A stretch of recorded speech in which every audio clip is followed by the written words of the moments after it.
elas são contribuições sociais de fato, são contribuições sociais mesmo, e que, portanto, estão sob competência de quem? De competência da União. Ocorre que as contribuições sociais específicas talvez sejam as mais comuns, e por isso que são essas as primeiras que eu vou dispor aqui. As contribuições sociais específicas, elas são destinadas a custear um determinado segmento da ordem social. As contribuições sociais específicas, elas são destinadas a custear o que a gente chama de seguridade social.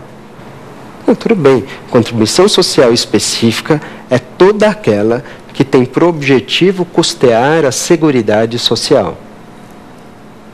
E o que é a seguridade social? O que representa a seguridade social? Bom, neste caso, a própria Constituição nos auxilia a entender esse conceito. E de acordo com a Constituição Federal, seguridade social envolve 3 segmentos da ordem social. Quais são eles?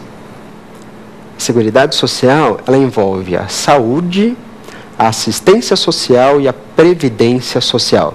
Vou repetir. Seguridade social envolve saúde, assistência social e previdência social. Portanto, se você paga uma contribuição social e o dinheiro vai para qualquer um desses segmentos que eu acabei de falar, você está, na verdade, pagando uma contribuição social específica. Paga-se, então, neste caso, uma contribuição social que é denominada como contribuição social específica. E a contribuição social genérica? Como é que eu percebo se eu estou pagando uma contribuição social e essa contribuição social é denominada como genérica? Na verdade é simples, é mais simples ainda do que as contribuições sociais específicas. Especialmente se você for na Constituição Federal, lá você vai descobrir que a Constituição ela responde a respeito das contribuições sociais genéricas por exclusão. Como assim por exclusão? Bom, a Constituição Federal ela acaba dizendo o seguinte, que uma contribuição social é genérica toda vez que ela não for específica. Pois é isso mesmo que você ouviu falar. Você só consegue descobrir se é uma contribuição social genérica se você perceber que ela não é específica. Ou seja, você sabe quando que ela é específica, não sabe? Quando que ela é específica? Uma contribuição social será específica quando você paga uma contribuição e o dinheiro é destinado a custear a saúde, a assistência ou a previdência social. Quando você custeia qualquer um desses segmentos, você está pagando pela seguridade social, logo você está diante de uma contribuição social específica. Por outro lado, quando você paga uma contribuição social e o dinheiro não vai para a saúde, não vai para a assistência, nem para a previdência social, quando não for para nenhum desses 3 elementos, neste caso, você está pagando uma contribuição social genérica. Contribuição social genérica, quando o dinheiro não vai para nenhum dos elementos que compõem a seguridade social. Tem exemplo disso? Tem.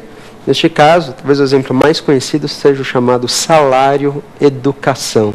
Salário-educação.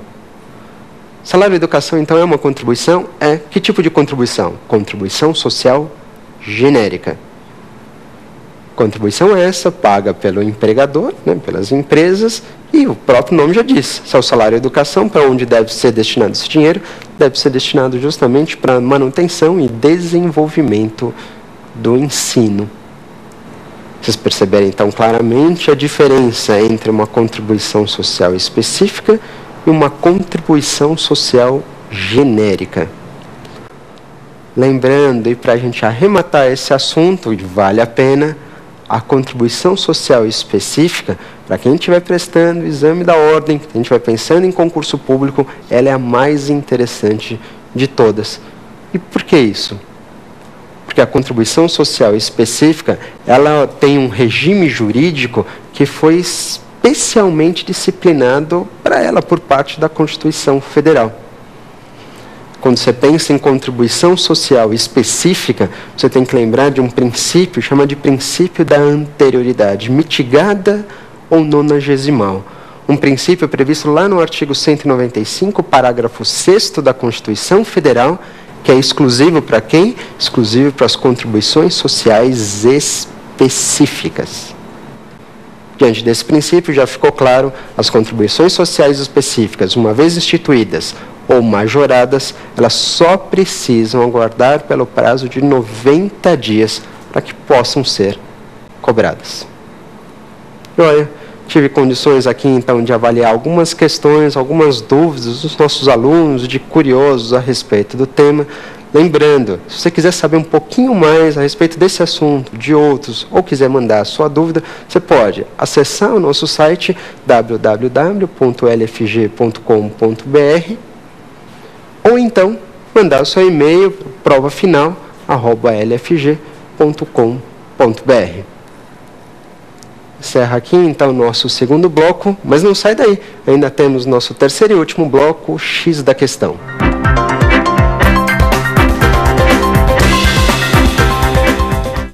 Voltamos para o nosso último bloco, o X da questão, onde vocês sabem muito bem que eu tenho condições então de analisar duas questões, dois testes anteriores de provas do exame da ordem. Vamos passar para a nossa primeira questão, já de pronto? Vamos lá, primeira questão. Questão que caiu na CESP em 2006, na última prova do ano de 2006, a pergunta é: além dos impostos, a Constituição Federal permite à União cobrar as chamadas contribuições sociais.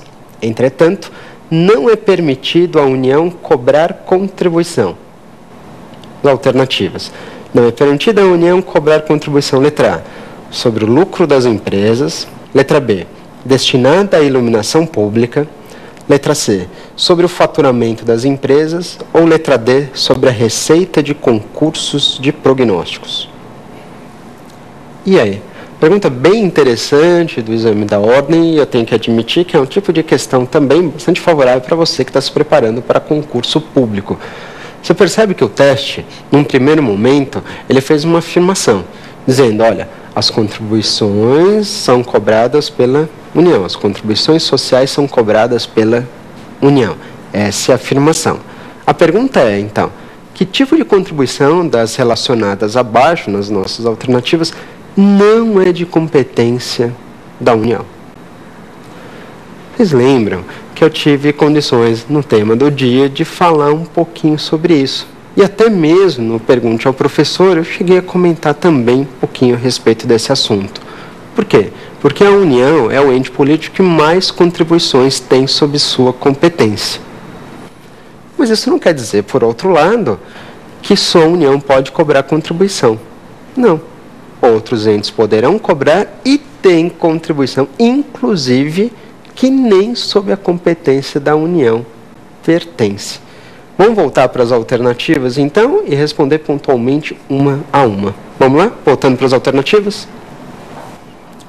Então, na letra A, você tem lá, pode a União cobrar contribuição sobre o lucro das empresas? Ou melhor, qual é a contribuição que não pertence à competência da União? Letra A, sobre o lucro das empresas. A União pode cobrar contribuição sobre o lucro das empresas? Sim, isso é possível. Lembra da contribuição social sobre o lucro? CSSL, contribuição social sobre o lucro. CSSL, ou que muitas vezes é conhecida também como contribuição social sobre o lucro líquido. Contribuição social sobre o lucro líquido. CSLL. Essa contribuição social sobre o lucro ou social sobre o lucro líquido, tanto faz a denominação, é sim de competência federal, é de competência da União. Portanto, essa alternativa A, ela está errada. Essa é de competência da União. O teste está perguntando aquela contribuição que não está sob competência da União. Vamos passar para a próxima alternativa? Contribuição destinada à iluminação pública. Contribuição destinada à iluminação pública. Tem uma contribuição destinada à iluminação pública? Tem, sem dúvida nenhuma. Que contribuição é essa que tem por fim custear o serviço de iluminação pública?